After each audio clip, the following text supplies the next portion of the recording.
तो इस वक्त मौजूद है बलिया क्षेत्र में। बलिया ज़िले का आप नाम सुने होंगे। जब भी हमारे साथी भर्ती में जाते हैं तो सबसे पहले एक ही जयकारा होता है, बाबा भृगु बाबा की जय। आज हम इस वक्त मौजूद हैं बलिया में और बलिया ज़िले के एक ऐसे शख्स के साथ हम आपसे रूबरू करवाने का प्रयास करेंगे जिनका परिचय हमारे दर्शकों से मैं चाहूँगा कि इनका परिचय इन्हीं की जुबानी में कराऊं। सबसे पहले हमारे चैनल में सर आपका बहुत बहुत स्वागत है। मेरा नाम कंचन कुमार पांडे, जी पिता का नाम परमेश्वरनाथ पांडे, ग्राम मिड्ढा, थाना फेफना, जनपद बलिया का मूल निवासी हूँ। जी सर, सबसे पहले माता जी की सेवा करना आपका मुख्य उद्देश्य, माता वैष्णो माता। जैसा कि हमने जब आपके घर में प्रवेश किए तो आपके इधर देखिए, ये एसी के ऊपर भी मैं उस वीडियो को भी मैं दिखाऊंगा, चारों तरफ जो है माता वैष्णो माता का चित्र लगा हुआ है। क्या कहना चाहेंगे सर, इतनी श्रद्धा जो है? देखिए, माँ का दर्शन मैंने 2000 से शुरू किया। पहली बार गया तो कुछ पता नहीं चला, दर्शन करके चला आया। मैं क्या करने गया ये मुझे पता नहीं चला। दूसरी बार गया तो भी मुझे कुछ पता नहीं चला। तीसरी बार जब मैं गया और अर्ध कुमारी का दर्शन करने लगा, लाइन में खड़ा था, उस दौरान माँ जैसे आई, कही कि बेटा अब तुम अर्ध कुमारी का दर्शन न करो, गर्भ में मेरे न जाओ, तुम पैदा हो चुके हो और तुम सीधे माँ के दरबार आ जाओ। तो जितने लोग मेरे साथ थे मैं सबको लाइन से हटा दिया और सीधे माँ का दर्शन शुरू किया। और वहाँ गया तो जैसे लगा कि मुझे किसी साक्षात ऐसी ऊर्जा से मुलाकात हुई जो मेरे पूरे जीवन की पटकथा लिख रही हैं। उसके बाद से मेरा सफ़र शुरू हुआ। मैं साल में 2 बार 3 बार 4 बार जाना शुरू किया। 2011 में मेरा एक्सीडेंट हुआ। उस समय भी माँ पिंडी के स्वरूप में आके जैसे मेरे ललाट पे बस गई और कही कि कुछ नहीं होगा। और तब मैं पत्रकार था और आज मैं वकील हूँ, पेशे से वकील हूँ। और 2013 के बाद से मेरा सफ़र हर साल में 7 बार 8 बार हुआ और मार्च 2022 से हर महीने मैं माँ के दर्शन को जाता हूँ। और यही माँ कहती कि तेरा तुझको अर्पण क्या लागे मेरा। और माँ ने मुझे इतने जीवन में सब कुछ दिया, कभी माँ ने मुझसे पलट कर नहीं पूछा। जैसा कि सर आपने कहा कि हम एडवोकेट हैं, वकील हैं, तो एक श्रद्धा, एक भाव, एक समाज सेवा, तरह तरह पे देखा जाए तो हर तरह से समाज सेवा लोग करते हैं। लेकिन हमने कुछ आपके क्लाइंट के द्वारा, मैं अपने दर्शकों से यही बताने का प्रयास करूंगा कि मैंने इनके क्लाइंट से जैसा कि हमारी वार्ता हुई, तो सर समाज सेवा, वकील का भाव आपके मन में कैसा है कि नहीं, हम जो है एक पत्रकार है, पत्रकार भी समाज सेवा करता है, कुछ लोगों की जो है आवाज़ उठाता है। एक वकील की अगर बात करें, एडवोकेट की बात करें सर, तो आपके मन में कैसा जहन में आया कि नहीं, हमको जो है समाज सेवा एक पत्रकार के रूप में नहीं, एक वकील के रूप में हमको सेवा करना है? जब मैं कचहरी 2013 में गया, 14 में बैठना शुरू किया, तो पहली बार लोगों का विश्वास, मैं आज तक किसी से झूठ नहीं बोला और आज तक किसी को धोखा नहीं दिया। अपने वचन पे लगता है कि मुझे कायम रहना है और इसमें मेरी माँ बहुत सहयोग करती है। क्रोध में मैं सभी किसी को कुछ भी कह देता हूँ, लेकिन जो भी मैं कहता हूँ उसका आगे का परिणाम क्या होगा वो माँ मुझे पहले बता देती है कि जो भी तू करेगा वो बढ़िया करेगा। और इसीलिए मैं आज तक कभी भी किसी क्लाइंट से कभी पैसा नहीं मांगा, कभी पैसे के लिए किसी का कार्य नहीं रोका और ना ही किसी, जबकि मैं न्यायालय में बैठे उन जजों से भी कहता हूँ कि मैं तो उस अदालत को दिखाया हूँ जिस अदालत में लोग पैदा और मरते हैं, पैदा होकर जीते और मरते हैं। और उन्होंने कह दिया कि बेटा तुझे किसी से नहीं डरना। और मैंने अब ये भी कहा कि वह देवी, वह देवता देवी देवता नहीं है जो अपने भक्त को, अपने बच्चों को सताएं। इसीलिए मैंने माँ से कहा और कभी कहा कि माँ की मार्केटिंग मत करना। जैसे लोग कहते हैं कि ये कर दो, वो पूजा कर लो, वो पाठ कर लो, नहीं। तुम सच्ची श्रद्धा यही है कि जो जीवंत, जो लोग तुमसे जुड़े हैं उनको अपना कुछ तो दिखाओ, ताकि उनको ये विश्वास हो जाए कि आप माँ के शरण में हैं। मैंने पैसे को और पैसे वालों को, दोनों को कभी इज्जत नहीं की। तो सर क्या लगता है कि जैसे मान लीजिए कि हमको जो है एक परिवार चलाने के लिए, एक समाज सेवा का अगर बात करें तो सर समाज सेवा का रूप दूसरा हो जाएगा, एक परिवार चलाने का रूप दूसरा हो जाएगा, लेकिन बहुत सारे लोग हैं कि पैसे के पीछे ही भागते हैं, उन लोगों के लिए क्या कहेंगे? उनका जीवन व्यर्थ है। जो लोग मैंने एक बात कही है कि जिसका जितना बड़ा पद उतना ही छोटा कद होता है। आप देख लो, जितने बच्चे हैं माँ बाप को छोड़ के बाहर अमेरिका में हैं, कहीं आईएएस है, आईएएस के हम माँ बाप जाते हैं क्या? बड़े अधिकारियों के माँ बाप जाते हैं, केवल उनके ससुराल के लोग आते हैं, क्योंकि उनके घर गृहिणी, और गृहिणी भी कहीं नहीं जाती, समाज से कट जाते हैं। जबकि जब आदमी जब छोटा होता है तो एक भगवान के सामने ये कहता है कि भैया मैं तुम्हारे लिए करूंगा, बाबू तुम्हारे लिए करूंगा, माँ तुम्हारे लिए करूंगा, गांव तुम्हारे लिए करूंगा। लेकिन करता कौन है? कोई नहीं करता। और सब अपनी व्यक्तिगत पहचान जो कि उनके हाथ में नहीं है उसको करने के लिए अपना जीवन दान दे देते हैं, और बाद में रिटायरमेंट के बाद वैसे ही लोग विधवा विलाप करते हैं और कहते हैं कि आओ मुझे भी कोई पकड़ लो, मेरा भी कोई रिश्तेदार आ जाए, मेरे पास रहे। ऐसे लोगों का कोई नहीं होता, न माँ बाप होते हैं न भगवान होता है। जैसा कि माता वैष्णो माता की बात आपने किया, पूरा सृष्टि की वो रचयिता है। ये भी सुनने में आया था कि जो है जब भी जाते हैं तो सर एक भंडारे का भी आयोजन करते हैं, क्या कहेंगे? ये तो मैं अपने बड़े पिताजी श्री हरिहरनाथ, हमारे पिताजी 5 भाई हैं, उसमें दूसरे नंबर के पिताजी हैं श्री हरिहरनाथ पांडे जी। वो हॉस्पिटल से रिटायर हुए, दौरान हॉस्पिटल उनको मैं 86 से फॉलो करता रहा। 89 में मैं पहली बार उनको देखा देखी व्रत शुरू हुआ। उस समय मैं हाई स्कूल में था। मौन व्रत वो रहते थे और 10 दिन वो बोलते नहीं थे। सब लोग 9वीं को हवन करते हैं, वो 10वीं को हवन करते हैं। उनके साथ बैठने में मुझे बड़ा अच्छा लगा और उनकी शैली देखकर मौन, हमने कहा कि मैं भी। तो उस दौरान मेरा 1-2 बार जैसे बीच बीच में खंडित हो जाता था व्रत, लेकिन बीच में एक घटना भी हुई, उसमें मैं 2-3 साल व्रत नहीं रहा। लेकिन 94 के बाद 95 से मैं जो व्रत की शुरुआत किया, फिर पीछे मुड़ के नहीं देखा, और उसके बाद से मेरा व्रत कभी खंडित तो लगातार आप जो है नवरात्र के सीजन, नवरात्र में जो है आप मौन व्रत रहते हैं। तो सर जैसा कि आपने कहा कि हम वकालत भी करते हैं, और सर क्या लगता है कि जैसे इसके पहले जो है कितने कठिनाइयों का सामना करना पड़ता है? माता जी का व्रत रखकर जो है हम मौन व्रत है, लोगों से जो है मिल रहे हैं, क्लाइंटों से मिल रहे हैं, जाकर जो है सभी अधिकारियों से मिल रहे हैं, तो क्या कठिनाइयाँ होती है सर? कोई हमें तो कह रहा हूँ कि मैं तो चैलेंज लेके आता हूँ। माँ कहती है किसी रूम में बंद होके और अकेले गुपचुप बैठे रहना ये तो किसी के साथ संभव है, लेकिन माँ ने कहा कि दैनिक दिनचर्या जो है उसको चलाते हुए और तुम मौन रह के और लोगों को सीधा चैलेंज ठोक डालो कि तुमको किसी की हिम्मत हो तो बुलवा के दिखा दे, 10 दिन 9 दिन बुलवा के दिखा दे, चलो तुम्हारा व्रत वही है। और ये बड़ा आनंद आता है। मैं तो लोग यहाँ तक कि मैं जज के यहाँ जाता हूँ, बहस भी कर देता हूँ। अभी एक फाइनल बहस हुई, एक हत्या का मामला था, उसमें मैंने फाइनल बहस किया। सर उस समय मैं मौजूद था कोर्ट में ही, जैसे कि हमारी आपसे वार्ता हुई तो उस समय सर मौन व्रत के द्वारा जो है दौरान जो है हम कोर्ट में ही मौजूद थे। उस समय जो है आप मतलब आप उसको विजयी हुए जी।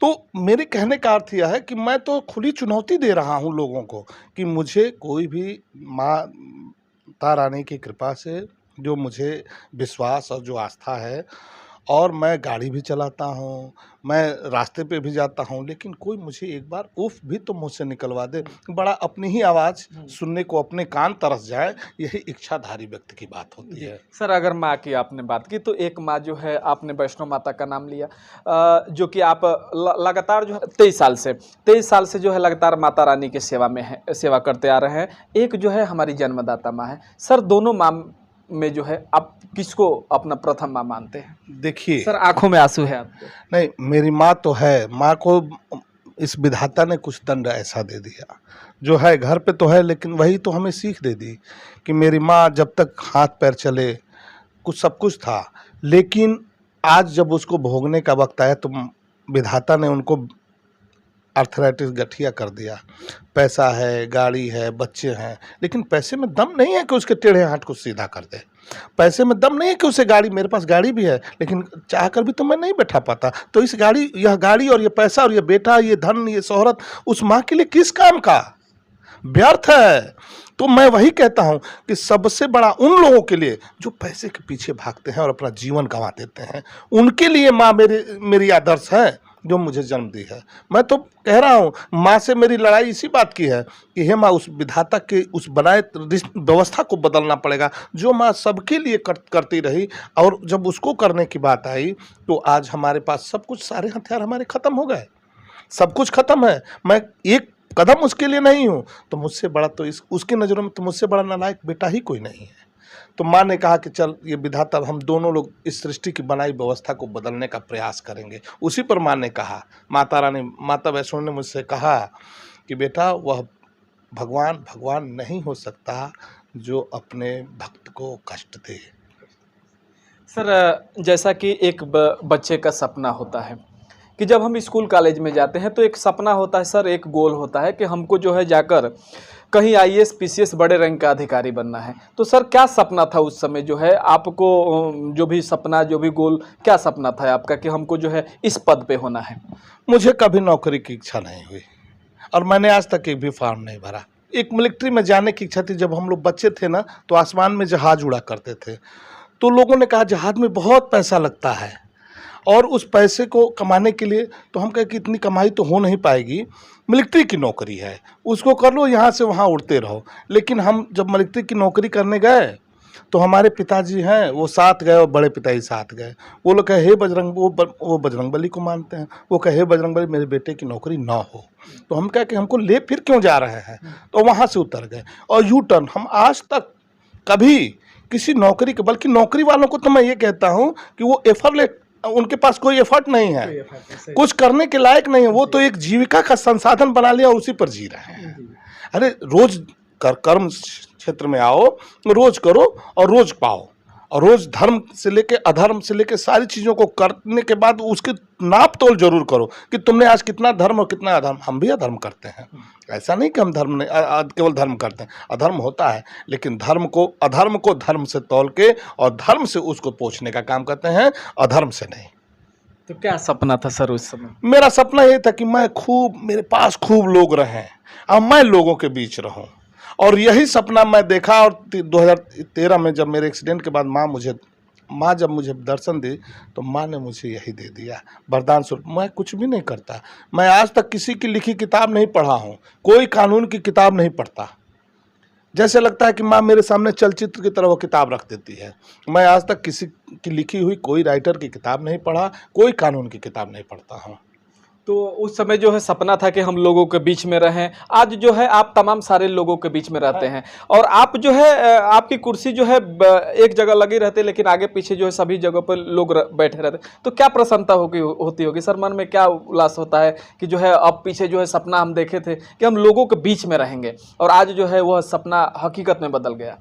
निश्चित वो माँ की कृपा रही कि माँ ने हमें जो देखा था, जो सोचा था कि मैं लोगों के बीच रहूं, लोगों का दुलारा बना रहूं और लोगों के बीच ही रहना पसंद करता हूं। देखिए, मेरा धन हान हो जाए मुझे बर्दाश्त हो जाता है, सब कुछ चला जाए, लेकिन एक व्यक्ति, चाहे वो मेरा कितना हो भी कुछ भी हो, जब दूर हटने की बात कहता है तो मेरे आँख से आंसू इस बात के आते हैं कि जरूर मेरी ही गलती रही होगी, तभी वो मुझसे दूर जा रहा है। और जिसको मैंने छोड़ दिया, कभी उसे पकड़ने का काम नहीं करता, वो जाए तो जाए, लेकिन मैं कभी उसे नहीं छोड़ता। सर जैसे असहाय गरीब तबके के लोग आपके यहाँ आते हैं तो हो सकता है कि उनके पास पैसा नहीं होता होगा, लेकिन उनकी लड़ाई हमको लड़ना है, तो उन लोगों के लिए सर क्या कहना चाहेंगे? मैं तो ऐसे लोगों के लिए बढ़ चढ़ के रहता हूँ भाई, उनको पैसा भी देता हूँ। उनकी लड़ाई के लिए मैं कभी मैंने कहा ना कि मैं पैसे वालों से पैसा नहीं मांगता, तो वो तो गरीब हैं, वो तो मेरे लिए है, आदर्श है। हाँ, जो भी है खर्च होता है उनका वो करते हैं। मैं कभी अपने फीस के नाम पे, अपनी व्यवस्था के नाम पे उनसे कभी ये नहीं कहता कि मुझे इतने रुपए ला के दे दो और ऐसा। और मैं हर लड़ाई लड़ता हूँ, लड़ने के बाद ये मैं निर्णय और परिणाम के चक्कर में नहीं रहता। परिणाम तो मैं जानता हूँ कि माँ मैं जो चाहूँगा वो करेगी, चाहे जो माँ ने बनाया है। देखिए होता क्या है, लोग उम्मीद लगा के बैठ जाते हैं, 100 काम करने की व्यवस्था दे देते हैं, 80 हो गए बहुत अच्छे हो, 1-2 नहीं हुए तो बहुत खराब हो। ऐसी बातें हम नहीं सोचते, हम करके भूल जाते हैं, याद भी नहीं रखते, क्योंकि जानते हैं ज़माने में कई तरह के लोग हैं, लेकिन आज की परिधि में अविश्वास में भी विश्वास है। जितने लोग धोखा दे के जाते हैं वो भी एक सीख दे के जाते हैं, और जो लोग साथ हैं वो तो है ही है। अपने माँ की कृपा से सब कुछ। अब मैं तो कहता हूँ कि मुझे कुछ नहीं चाहिए। माँ ने मुझे देने के लिए बहुत बार कहा कि क्या चाहिए बेटा बोल। माँ ने मुझे बहुत बार लालच दिया, लोगों ने बहुत बार लालच दिया, लेकिन आज तक मैंने कहा कि बस मुझे माँ का आंचल और माँ के गोद में सोना पसंद है, और कोई दुनिया की धन दौलत और ऐशो आराम की आवश्यकता मुझे नहीं है। अगर होगा तो देंगी। और उनसे बड़ा भवन किसके पास है? किसने बना लिया है उनसे बड़ा भवन? वहाँ तो चारों तरफ एसी है, बिना एसी के गर्मी, बिना एसी के ठंडी लगती है वहाँ पे। तो वह तो अपने आप में एक प्रकृति है, जननी है, सबको जानने वाले। और जो उनकी अदालत और जो उनकी पहचान को कर लिया, उससे बड़ा तो जगत में सुखी आदमी माता रानी के पास आप जाते हैं तो कुछ ऐसा गीत भी होता है, तो सर गुनगुनाते हैं क्या? तो दर्शक भी हमारा जानना चाहेंगे, क्या वो गीत आप गुनगुनाना चाहेंगे? एक खास बात तब बता रहा हूँ। एक गाना है माँ का, अवतार फिल्म का, चलो बुलावा आया है माता ने तो बुलाया है। सर पूरा हमारे दर्शक भी जानना चाहेंगे कि थोड़ा सा वो जो एक लाइन आप गुनगुनाए। बस उसमें का एक स्टेंजा है, मैं भी तो एक माँ हूँ माता, माँ ही माँ को पहचाने, सूरत से लगती है भोली, और कोई ये क्या जाने हो, जिसने मांग के देखा वो भी सब कुछ तुझसे पाया है, चलो बुलावा आया है, अम्बे रानी ने बुलाया। तो जब ये गाना मैं 3 बार सुन लूं, तो चौथी बार सुनना नहीं है, मुझे दर्शन करना है। टिकट मेरा निश्चित हो। और एक आपके चैनल के माध्यम से मैं कहना चाहता हूँ कि बलिया बाबा भृगु की धरती से एक ट्रेन जो बेगमपुरा है या जो गाजीपुर से चल रही है माता वैष्णो देवी कटरा तक, 1 दिन या 2 दिन सप्ताह के लिए चले, तो हम माता भक्तों के लिए इससे बड़ी खुशी की सौगात ये कोई और नहीं हो सकती। तो आपके माध्यम से मैं कहूँगा, रेल मंत्रालय को भी कहूँगा कि उनका ध्यान आकृष्ट कराऊँगा कि वो लोग एक बार इस पर विचार करें और माता वैष्णो देवी के यहाँ से यात्रा यहाँ से करें। और मैं पहला ऐसे व्यक्ति हूँगा। और एक बात और कह रहा हूँ कि जिस दिन रजिस्ट्री की बात आएगी माँ के यहाँ, अभी तो रजिस्ट्री हो नहीं, पट्टा हो रहा है, तो रजिस्ट्री होगी, तो मैं चाहूँगा कि माँ की सेवा के लिए मुझे एक कोठरी के बराबर भी वहाँ कुछ भी मिल जाए, हम लेके और वहाँ रहना पसंद करेंगे, जाना पसंद करेंगे, केवल माँ के लिए। जैसा कि सर से हमारी वार्ता हुई, वार्ता के दौरान जैसा भोजपुरी में लोग कहेला कि केहू से बात करत नहीं तो हमारा रुआ जौन बटे खड़ा हो जाता, वही तरह माता के इस भक्त के भाव सुनकर जो है पूरा अंग अंग का रुआ जो है खड़ा हो जा रहा है। इस वीडियो में इतना ही। वीडियो को अंत तक देखने के लिए बहुत बहुत तहे दिल से धन्यवाद।